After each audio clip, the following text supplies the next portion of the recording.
Have you ever really looked at the color of your clothes? That perfect shade of blue in your jeans, or that bright, vibrant red in a favorite hoodie? We pick our clothes for those colors, but behind every single one of them, there's a story. And honestly, it's often a lot darker than you might think. So let's get into it. The true cost of color. It all boils down to this, right? We see a shirt we like, we buy it. But what's the real journey that piece of clothing took?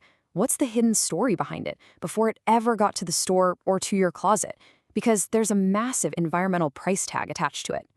Okay, to give you an idea of the scale we're talking about, here's a number that just blows my mind. To dye just 1 ton of fabric, it can take up to 200 tons of water. Let that sink in. 200 tons. That's a truly staggering amount, and it's right at the heart of this whole problem. The hard truth is, the textile industry is one of the biggest polluters on the planet. And when you zero in on the dyeing and finishing processes, things get even worse.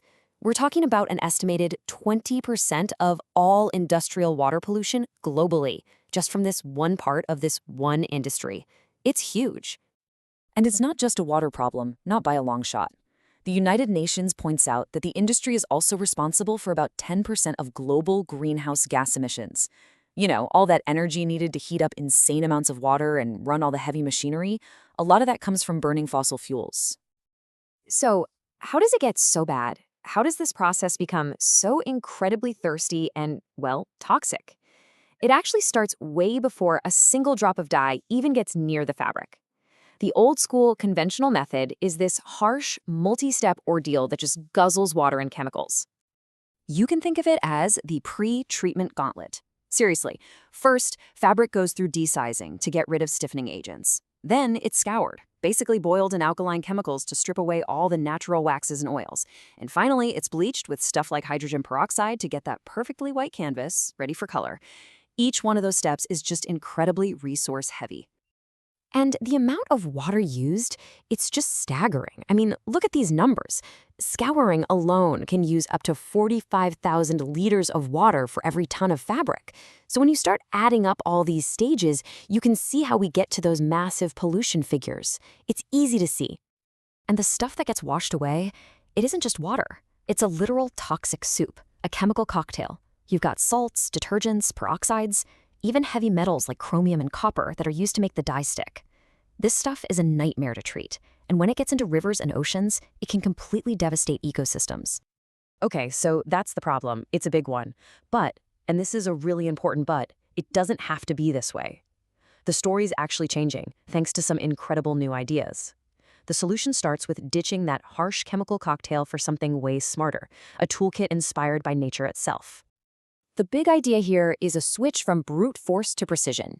So instead of just blasting fabric with harsh stuff like caustic soda, green chemistry uses biodegradable enzymes. Think of them like tiny biological specialists. Pectinase goes after pectin, amylase goes after starches. They do the exact same cleaning job, but they're non-toxic and they just break down naturally. It's a game changer. And what about the dyes themselves? Well, the next step is to look back to nature for our colors. Natural dyes can come from all kinds of renewable sources, plants and minerals, but also microorganisms. We're talking about bacteria and fungi that can be grown super quickly and sustainably. Now you're probably thinking, natural dyes? That sounds great, but there's no way that can work for a massive global industry. And, that used to be true. But this is where the science gets so cool. As this research shows, breakthroughs in molecular biology are making it happen. Scientists can now engineer common bacteria, like E. coli, to pump out indigo, the exact dye for blue jeans, in big fermentation tanks. No petroleum needed. But here's the next level question. What if we could get rid of the water completely? This is where technology takes this absolutely revolutionary leap. It's called supercritical CO2 dyeing. You take regular carbon dioxide, put it under just the right amount of pressure and heat, and it enters this weird, amazing state where it acts like a liquid. It dissolves the dye, carries it right into the fabric, and then poof, you release the pressure, the CO2 turns back into a gas, and you can capture it and reuse it. Zero water waste. So, this kind of advanced science is incredible, but it's not going to work in some old-fashioned factory. To make all this green chemistry and waterless dyeing work on a huge scale, you need a major upgrade. You need the smart factory. This is where the Internet of Things, or IoT, becomes absolutely critical. For a process like that CO2 dyeing we just talked about, you need insane precision with your temperature and pressure. IoT sensors give you that exact, real-time control. Plus, they can monitor the machines to predict breakdowns and track every single watt of energy being used to make the whole thing as efficient as humanly possible. And it's not just the dyeing machines themselves. Think about tracking everything. The old way? Clipboards, paperwork, it's slow and things get lost. In a smart factory, you're using RFID tags.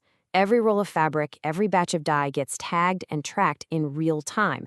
You have total visibility, from the raw fiber to the finished shirt. It optimizes everything and makes quality control so much better. So when you put these two revolutions together, the green chemistry and the smart factory tech, you start to get this incredible picture of a cleaner future for fashion. It's a system where being sustainable and being efficient aren't enemies. They actually help each other. And look, this isn't just some theory for the future. It's happening now. A great example is air dye technology. It uses heat to move dyes from paper onto fabric, no water at all. And the results are just wow. Compared to the old way, it uses 95% less water and 86% less energy. Those aren't tiny improvements. That's a full-on revolution. What you end up creating is this amazing virtuous cycle. You slash your water and energy use. You completely eliminate toxic wastewater. You get total control over quality, and you can trace every single item. You cut down on waste. You basically build a system that isn't just less harmful. It's actively smarter, more efficient, and way more sustainable. It's a radical thought, isn't it? For so long, fashion has been one of the world's biggest polluters. But with these kinds of innovations in both chemistry and technology, we're seeing the potential for a complete shift.